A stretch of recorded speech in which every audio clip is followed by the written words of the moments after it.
Gemeente, ek groet julle vanoggend in die naam van Jesus Christus, die oorwinnaar, die koning van die konings. Kom ons maak ons oë toe en dan bid ons saam. Hemelse Vader, baie dankie dat U eens in die tyd U seun as die lam van God na hierdie wêreld gestuur het.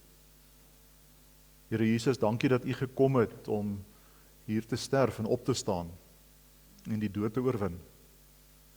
En dat ons daarom vanoggend hier kan wees as mense wat weet, ons deel in die oorwinning. Here, maar U het ook gekom om die koning van die konings te wees. Om die koninkryk van God, U Vader, opnuut in hierdie wêreld te proklameer. U het ons geroep en gekies om as burgers van U koninkryk hier en nou in 2026 te leef. En ons gebed is, Here, dat U deur U woord vanoggend vir ons sal aanspoor en aanmoedig en help om iets te verstaan vir die verantwoordelikheid wat ons het. Juis nou in hierdie wêreld.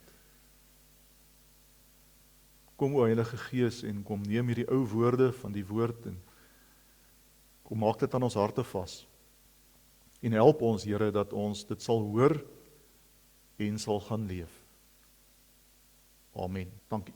Ons maak ons Bybels vanoggend oop by Rigters 19. Rigters 19. Nou wil ek sommer net so aan die begin vra, wie van julle ken die verhaal van Rigters 19? Wie van julle het dit al baie gelees? Rigters 19. Soos wat ons dit lees, sal jy agterkom hoekom baie mense dit nie lees nie. En ek het nogal gewonder of ek hierdie verhaal enigstens moet kies vir 'n boodskap. En ek het lank daaroor gewonder en getop en toe besluit maar ek gaan dit doen. Want ek dink selfs in hierdie verhaal lê daar vir ons as gelowiges van 2026 'n baie belangrike boodskap opgesluit. Kom ons lees dit saam. Dit gaan oor die gruweldaad by Gibea. In daardie tyd, toe daar geen koning in Israel was nie, het 'n Levitiese man wat tydelike verblyf gehad het en in die afgeleë dele van die hewe land van Efraim vir hom 'n byvrou uit Bethlehem in Juda geneem. Maar sy byvrou het 'n afkeer van hom gekry en van hom af weggegaan terug na haar vader se huis, na Bethlehem in Juda. Sy was 4 maande daar. Toe maak haar man gereed en gaan agter haar aan om met haar te gaan mooi praat, om haar te laat terugkeer. Saam met hom was sy dienaar en ook 2 donkies. Sy het hom in haar vader se huis ingeneem, en toe die jongvrou se vader hom sien, het hy hom met blydskap ontvang. Sy skoonvader, die vader van die jongvrou, het hom oorreed, en hy het 3 dae by hom oorgebly. Hulle het geëet en gedrink en daar oornag. Op die 4de dag het hulle die oggend vroeg opgestaan en het hy gereed gemaak om te vertrek. Maar die jongvrou se vader het vir sy skoonseun gesê, versterk jou innerlike met 'n stukkie brood, daarna kan jy gaan. Hulle 2 toe saam gesit en eet en gedrink. Toe sê die jongvrou se vader vir die man, besluit nou maar en bly oor, wees vrolik. Die man het gereed gemaak om te vertrek, maar sy skoonvader het by hom aangedring en hy het weer daar oornag. Op die 5de dag het hy vroeg opgestaan om te vertrek, maar die jongvrou se vader het vir hom gesê, versterk jou innerlike. Hulle het toe getalm tot namiddag, terwyl die 2 manne saam eet.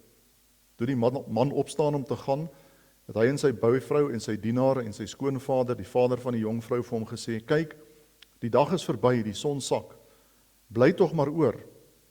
Kyk, die dag daal, bly hier oor en wees vrolik. Julle kan môre vroeg opstaan vir julle reis, en dan kan jy na jou woonplek gaan. Maar die man wou die nag oorbly nie. Hy het gereed gemaak en vertrek, en met sy 2 opgesaalde donkies en sy byvrou by hom, gevorder tot teenoor Jebus, dit is Jerusalem. Omdat hulle naby Jebus was, en die dag reeds verby was, sê die dienaar vir sy heer, kom ons draai af na hierdie stad van die Jebusiete en oornag daar. Maar sy heer antwoord hom, ons kan nie na die stad van die vreemdes afdraai, wat nie aan die Israeliete behoort nie. Laat ons deurdruk na Gibea.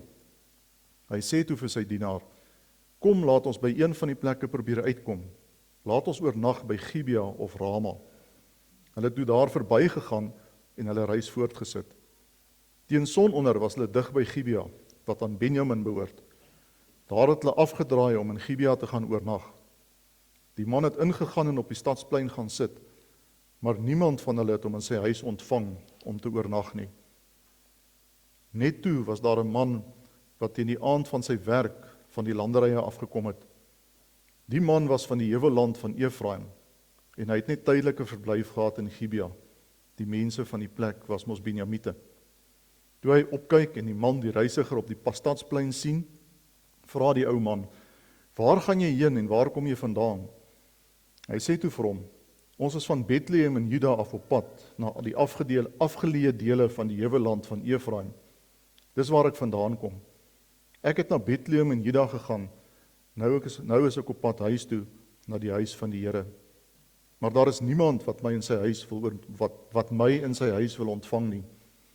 Ons het strooi, as ook voer vir ons donkies, en ook brood en wyn vir my en die diensmeisie en vir die jong man, wat saam met my ons dienaars is. Ons kom niks kort nie. Die ou man sê toe, vrede vir jou, enige iets wat jy kort kom, is my verantwoordelikheid. Hier op die plein moet jy net nie oornag nie. Hy neem hulle toe in sy huis in en gee vir die donkies voer. Hy het hulle voete gewas en hulle het geëet en gedrink. Hulle was besig om vrolik te raak, toe daag die manne van die dorp 'n klomp booswigte met eens daarop. Hulle omsingel toe die huis, hamer aan die deur en sê vir die ou man, die eienaar van die huis, bring die man uit wat by jou huis ingegaan het, sodat ons met hom gemeenskap kan hê. Die man, die eienaar van die huis, gaan toe na hulle toe uit en sê vir hulle, nee my broers, moet tog nie so iets slegs doen nie. Nou dat hierdie man in my huis ingekom het, moet julle tog nie hierdie gruweldaad pleeg nie. Hier is my dogter, 'n maagd en sy byvrou. Laat ek hulle eerder uitbring. Verkrag hulle en doen met hulle soos julle goeddink. Maar aan hierdie man mag julle nie 'n gruweldaad doen nie. Die manne wou egter nie na hom luister nie. Toe gryp die man sy byvrou en stoot haar na buite uit, na hulle toe. Hulle het haar verkrag en haar die hele nag lank tot die oggend toe mishandel. Toe die dag breek, het hulle haar gelos. Die vrou het in die oggend gekom en by die ingang van die man se huis waar haar man was in mekaar gesak en bly lê tot dit heeltemal lig was. Toe haar heer die oggend opstaan en die deure van die huis oopmaak en uitgaan om sy reis voort te sit, kry hy sy byvrou by die ingang van die huis met haar hande op die drempel. Hy sê toe vir haar, staan op, ons moet gaan. Maar daar was geen reaksie nie. Hy laai haar toe op die donkie. Die man het toe gereed gemaak en na sy woonplek vertrek. Toe hy by sy huis kom, vat hy 'n mes, pak sy vrou beet en sny haar op, ledemaat vir ledemaat in 12 stukke en stuur haar deur die hele gebied van Israel. Elkeen wat dit gesien het, het gesê, so iets het nog nooit gebeur nie en het ons nog nooit gesien nie, van die dag wat die Israeliete uit Egipte opgetrek het nie, tot vandag toe nie.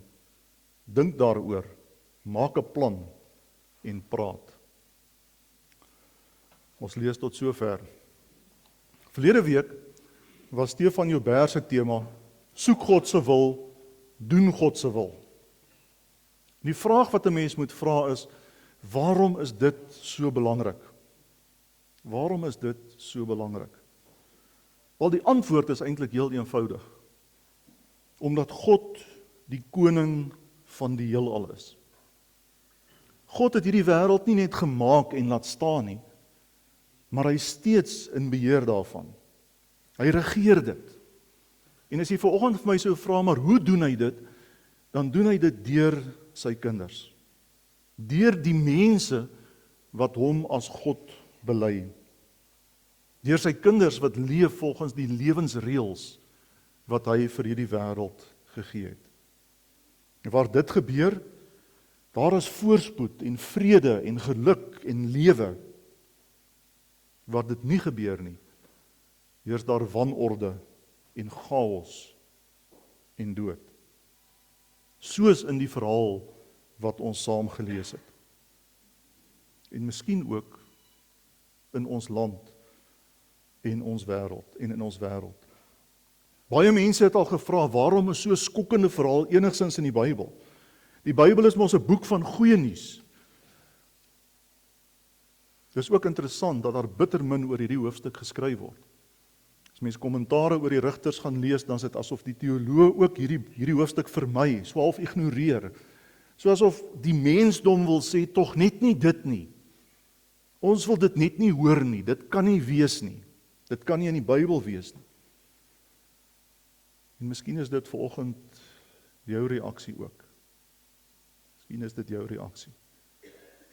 Tog is dit 'n verhaal wat ons herinner aan hoe sleg dit kan wees wanneer God se koningskap ontken word. Dis 'n verhaal wat vir ons vertel hoe erg en hoe sleg mense met mekaar kan wees. Mense wat deur God geskape is, wanneer sy in beheer wees, ontken word. En daarom is die sleutel vir die verstaan van hierdie verhaal reeds in vers 1.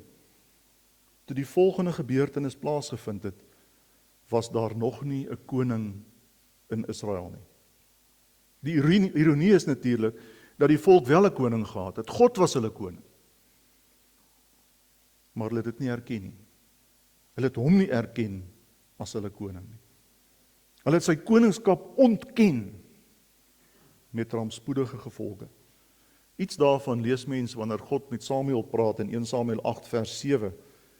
Gee tog aan die versoek van die volk en alles wat hulle van jou vra. Hulle het jou nie verwerp nie. Hulle het my verwerp as koning oor hulle. En die gevolge? Die slegste sleg wat mense aan mekaar kan doen. Wanneer mens hierdie verhaal mooi lees, dan gaan dit nie net oor 'n vrou wat deur 'n bende verkragt word nie. Dit gaan oor die eskalasie van verkeerd doen en van sonde.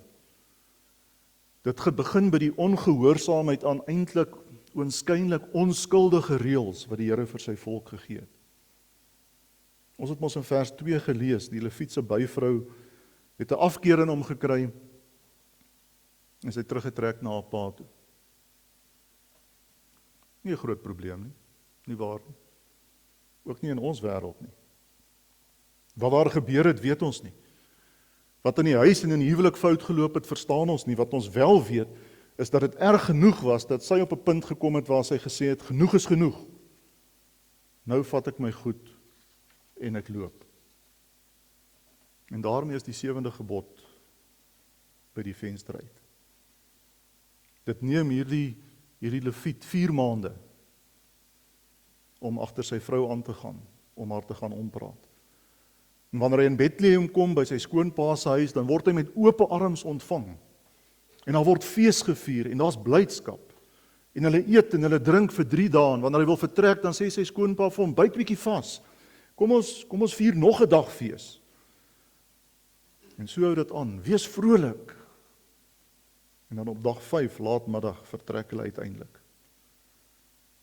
En op pad terug Efraim toe, gaan hulle by Jebus verby, dit was Jerusalem, waar die Jebusiete op daai stadium gewoon het, en die Lewietse slaaf sê van, kom ons gaan hier in, ons bly hier oor, dis word donker. En die Lewiet sê, nee, ons gaan aan na ons eie mense toe. Ons gaan na Gibea, waar ons mense is. En wanneer hulle by Gibea kom, en indraai om te oornag, dan sit hulle verlate op die stadsplein. Waarskynlik geen probleem. Dis mos nou laat. En hulle het gekies om daar in te draai. Hulle het gekies om laat daar te wees. Onthou wat die skoonpa gesê het en wat hierdie Lewiet gesê het.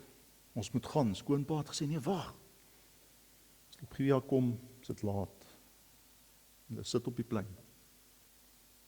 Rigters 19 vers 15 lees ons, hulle het ingedraai om in Gibea te gaan oornag. Hulle het by die stadsplein gekom en daar gaan sit.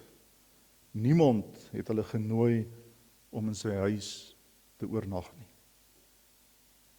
Dit was 'n algemene reël en 'n beginsel in die Midde-Ooste dat vreemdelinge in mense se huise ingenooi word. Nie eers jou eie mense nie, enige iemand. Want dit het dikwels in die slegte omstandighede, klimaatsomstandighede van daai wêreld, die verskil tussen lewe en dood beteken. Daarom het die Here ook vir sy eie volk die opdrag gegee in Deuteronomium 10 vers 19, dat hulle vir vreemdelinge moet lief wees, hulle vreemdelinge moet inneem. Daar sit die Lewiet, en sy byvrou op die dorpsplein en niemand nooi hulle in nie. En dan die ironie van die verhaal. Daar kom 'n vreemdeling, ook van Efraim, wat tydelik in Gibea gebly het en hy vra vir hom, wat maak julle hier? Waar kom julle vandaan en waar gaan julle heen? En dan antwoord die Lewiet, ek kom van Bethlehem af en ek is op pad huis toe, na die huis van die Here toe. Hy het waarskynlik by een of ander tempel gewerk. En dan sê hierdie ou man, vrede vir jou. Enige iets wat jy kort kom is my verantwoordelikheid. Hier op die plein moet jy net nie oornag nie. Hy neem hulle toe in sy huis in en gee vir die donkies voer. Hy het hulle voete gewas en hulle het geëet en gedrink. Onthou jy waar begin dit? By die vrou wat wegloop, 'n huwelik wat verbrokkel. Volgende stap, oënskynlik net so onskuldig. Op 'n dorp se plein gestrand. Dit is nou nie so erg nie. Maar dis die klein jakkalsies wat stadig maar seker opbou en wat lei tot wat op die ou end die fokus van hierdie verhaal is. Want as hulle saam eet en saam drink en saam feesvier, lees ons mos, kom daar 'n groep jong manne, 'n bende uit die dorp. En hulle klop aan die deur, singel die huis en hulle sê vir die vreemdeling, gee die Lewiet vir ons, sodat ons hom kan verkrag. Die antwoord van hierdie Lewiet wys vir ons dat hy geweet het dat hy hierdie gas van hom ten alle koste moes beskerm. Dit was die reël van die tyd. En daarom gaan hy so ver om te sê, maar net nie die man nie, ek is bereid om my jong dogter te gee, los hom net uit, en sommer die byvrou by. En dan gee die Lewiet sy byvrou, en hy stoot haar by die deur uit. En dan volg 'n nag van verkrachting, en mishandeling, en geweld. En die volgende oggend, lees hy half dood by die huis se deur. En dan lees ons hoe hierdie Lewiet haar optel, eers vir haar sê, staan op, wat sy waarskynlik nie kon doen nie. Dan tel hy haar op, en hy sit haar op sy donkie, en hy reis verder. En as hy by sy huis kom, is hy waarskynlik dood, en sny haar liggaam in 12 stukke, sodat hy vir elke stam van Israel 'n stuk kan stuur, om vir hulle te vertel van die gruweldaad wat in Gibea gebeur het. Gruisame geweld sonder grense in 'n samelewing waar reëls net nie meer gegeld het nie, waar gesag geen rol gespeel het nie. En die uiteinde daarvan is die dood van hierdie byvrou.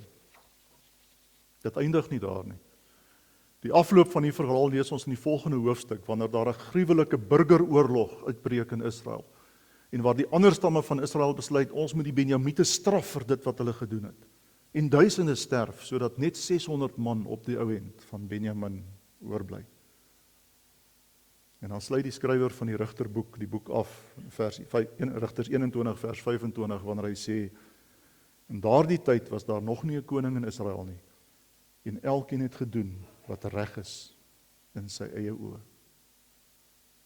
Miskien op 'n vreemde manier, ook 'n prentjie van die wêreld waarin ons leef, nie waar nie. Vandat ons 9 uur begin het, is daar 40 minute verby.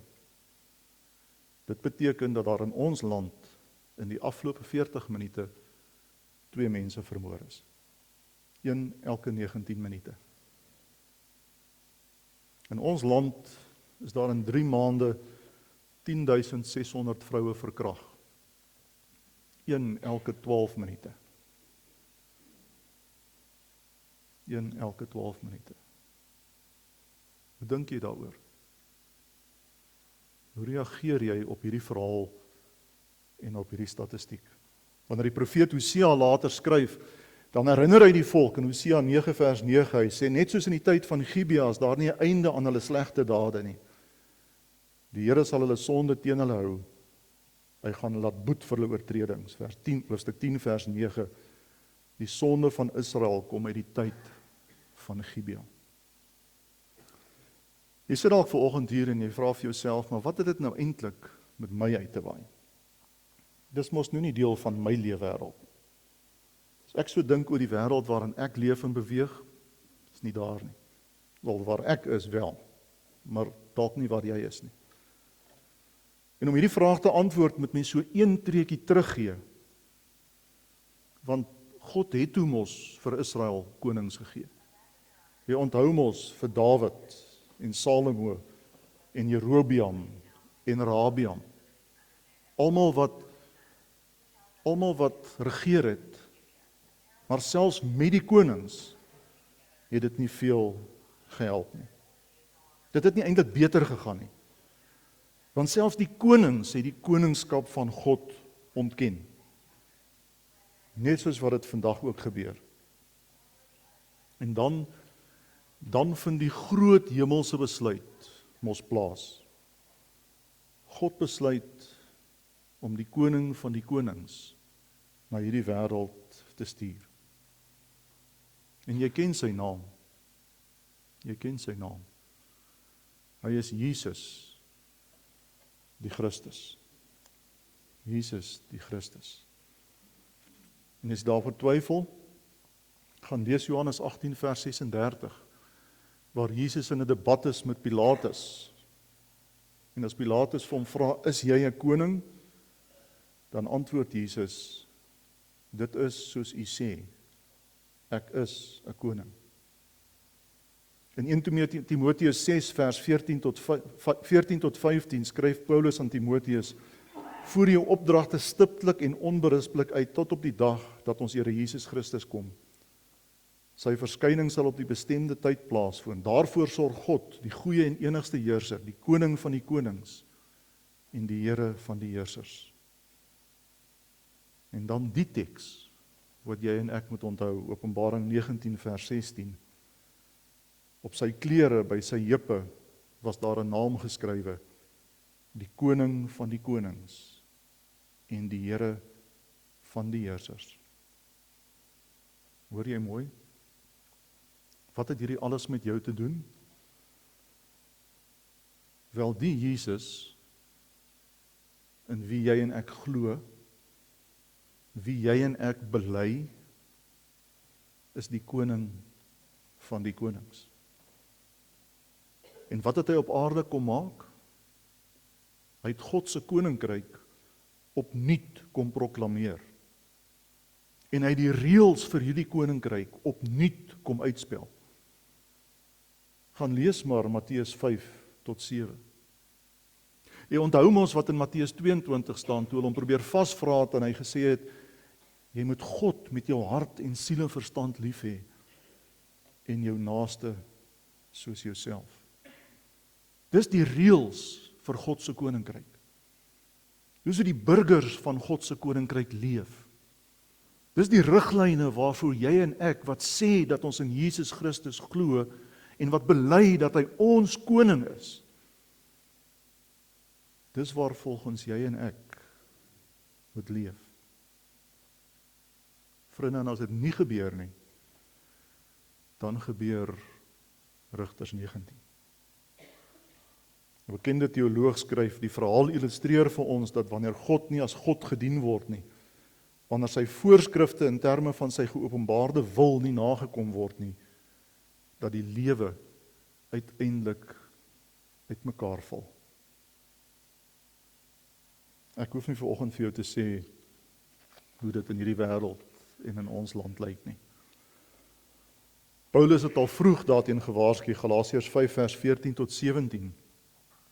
Die hele wet word in hierdie een gebod saamgevat. Jy moet jou naaste lief hê soos jouself, maar julle byt en verskeur mekaar. Pas op dat julle mekaar nie heeltemal verslind nie. Denkbeeldige taal vir wat in Rigters 19 gebeur. En vir wat in die wêreld gebeur waarin jy en ek geroep is om as burgers van die koning van die konings se koninkryk te leef. Elke 19 minute elke 12 minute. Maar Johan, dis nie deel van my wêreld nie, wil jy dalk vanoggend sê. En jy's reg. Maar onthou jy waar die verhaal van Rigters 19 begin het? Dit begin nie by die verkrachting van die vrou nie. Dit begin by die huwelik wat uitmekaar spat. En by ongasvryheid. Dit begin waar gewone mense soos jy en ek oënskynlik gewone, onskuldige reëls van God se koninkryk doodeenvoudig nie nakom nie. En dan word die wêreld boos. Miskien moet ons vanoggend eerlik wees met mekaar en sê, ons kruip gerieflik weg agter ons hekke en ons heininge en ons moet onsself beveilig. Maar wat gaan in jou kop aan? Het jy nie ook 'n heining in jou kop wat maak dat jy eintlik niks met niemand uit te waai wil hê nie? Ek sorg liewer vir myself en ek red myself en los die wêreld vir homself. Dis wat die inwoners van Gibea gedoen het. Los die ou op die plein, dat hy maar daar sit. En kyk wat was die gevolge. En miskien moet jy en ek vanoggend uit hierdie skokkende verhaal hoor, dat ons as burgers van God se koninkryk, as volgelinge van die koning van die konings, 'n roeping het om anders te wees. Om 'n verskil te maak. Om van hierdie plek 'n beter plek te maak. En as jy wil, dan kan jy. As ek wil, dan kan ek. Dis 'n keuse, dis 'n ding wat in ons koppe is. Want Paulus gaan voort in Galasiërs 5 vers 14 en 17 en hy sê, wat ek bedoel is dit, laat julle lewe steeds deur die Gees van God beheers word. En julle sal nie soog voor die begeertes van julle sondige natuur nie. Vriende, dis nie groot goed nie. Dis die klein jakkalsies. Dis die klein jakkalsies. Dis soos ongehoorsaamheid aan die roeping waarmee jy en ek geroep is. Om hier en nou 'n verskil te maak. Jy hoef dit nie deur jou eie krag te doen nie. Jy kan dit doen deur die krag van die Heilige Gees. Ek wil dit vanoggend baie prakties maak. En ek wil vir jou weer die 10 gebooie lees.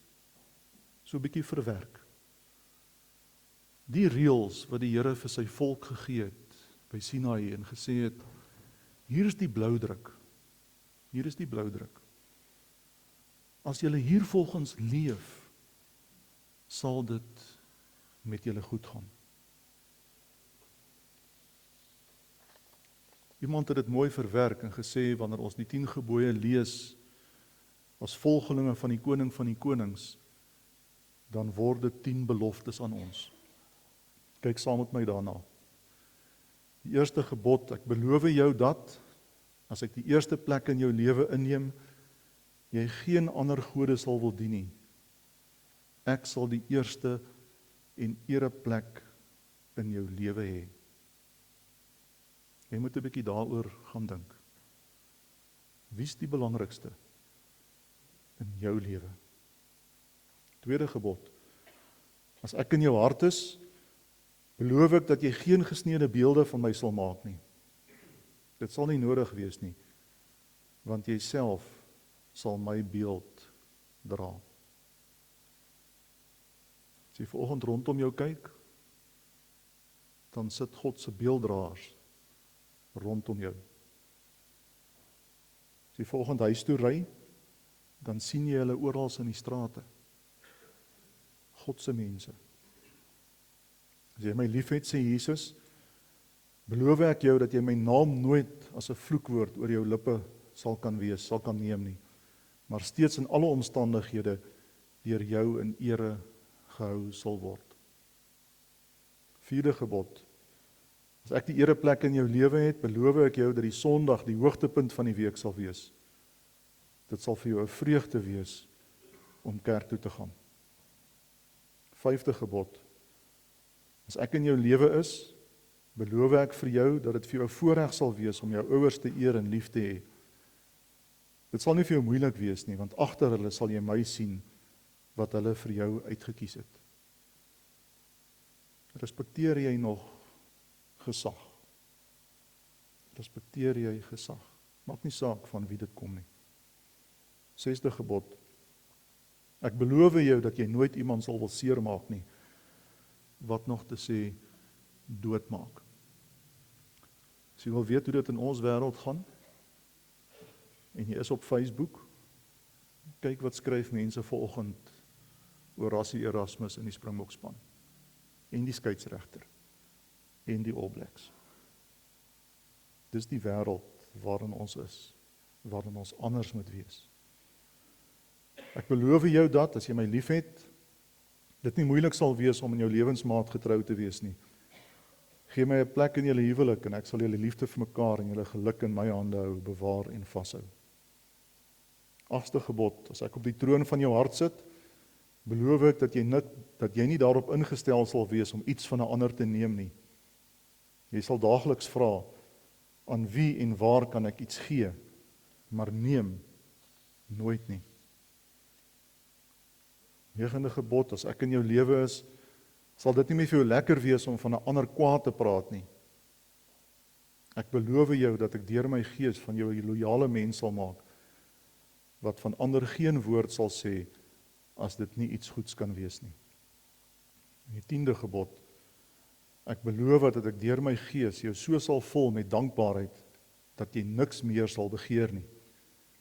Jy sal vergenoeg wees met wat jy het, met die besef dat God gee soos wat hy dit nodig ag.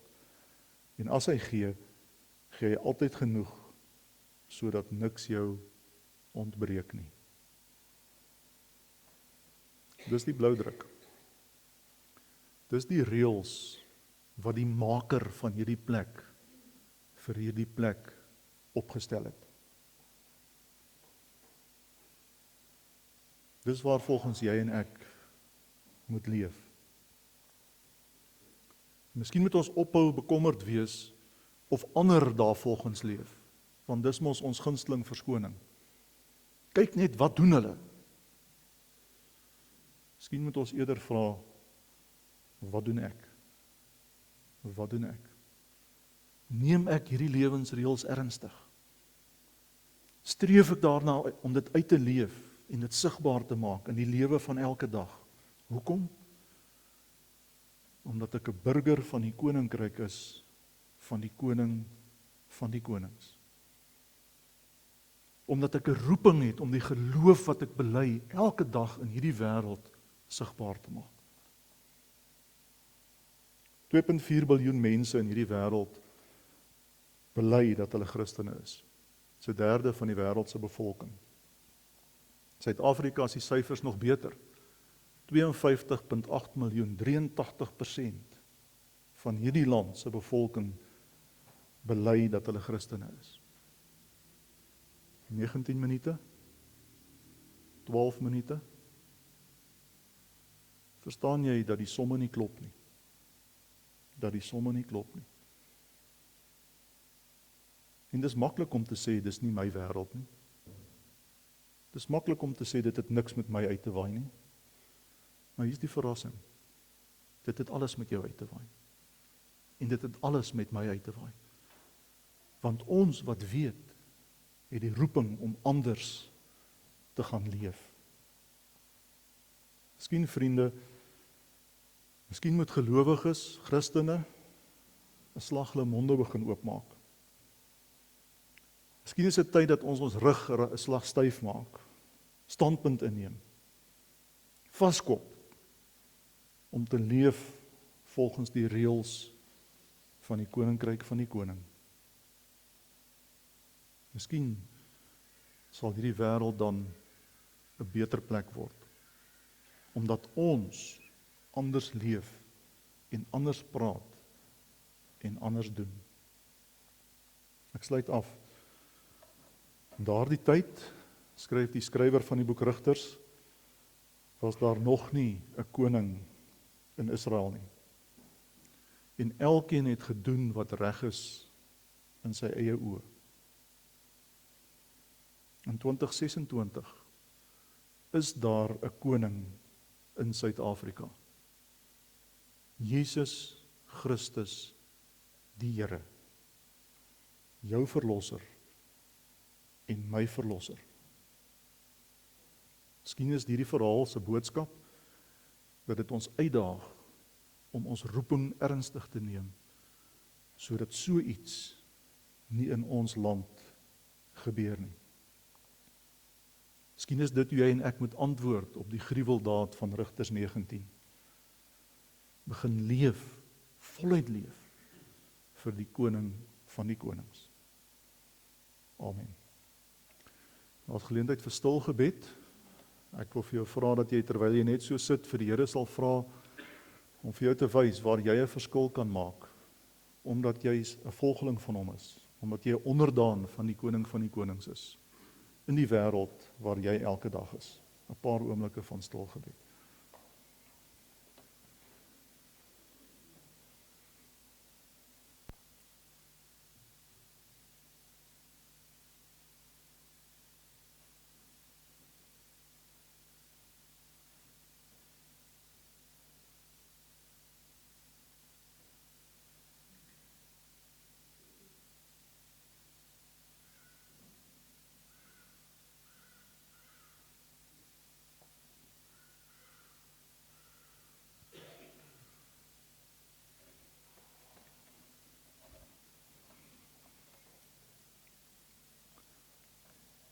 Here, soms het ons nodig om 'n bietjie geskok te word, sodat ons die werklikheid rondom ons in die oë kan kyk. Sodat ons uit ons gemaksones kan uitkom en kan besef dat ons 'n roeping in hierdie wêreld het. Dankie vir hierdie verhaal wat ons kon saam lees. Ons bid dat U deur U Gees vir ons so sal lei, dat elkeen van ons sal leef volgens die reëls van U koninkryk. Nie omdat ons iets daardeur wil verdien nie, Here, maar omdat ons aan U al die eer en al die lof wil bring, omdat U ons verlos het, en omdat ons die voorreg het om vanoggend te kan sê, ons is burgers van die koninkryk van die koning van die konings.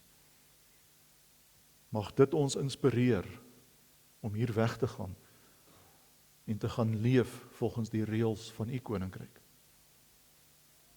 Ek bid vanoggend vir almal in ons gemeente wat siek is. Here, U ken elkeen se naam. Bid vir hulle wat hartseer is, wat geliefdes aan die dood afgestaan het. Wil U wat die groot geneesheer en die groot trooster is, self ingryp en genesing en troos bring. Ons bid vir ons bazaar wat Saterdag voor gebeur, Here, dat U dit sal seën en dat dit 'n wonderlike kuiergeleentheid sal wees. Ons bid vir die week wat voorlê, vir alles wat oor ons lewenspad mag kom, dat U ons in staat sal stel om dit op so 'n manier te hanteer, dat ons deur alles heen getuies vir U sal wees. Mense wat die lewensreëls wat U gegee het, uitleef. Dankie dat ons dit van U kan vra in Jesus Christus se naam. Amen. Ontvang die seën van die Here en gaan leef as 'n burger van sy koninkryk in die wêreld daar buite. Die Here gaan voor jou wees om die pad vir jou gelyk te maak. Die Here gaan onder jou wees om jou op te tel as jy val. Die Here gaan agter jou wees om die bose af te weer. Die Here gaan langs jou wees om jou in sy arms toe te vou. Die Here gaan bo jou wees om jou te seën. Die Here gaan deur sy Gees binne in jou wees om jou te bekragtig en jou te lei om as 'n burger van sy koninkryk in hierdie wêreld te leef. Die Here seën jou. Amen.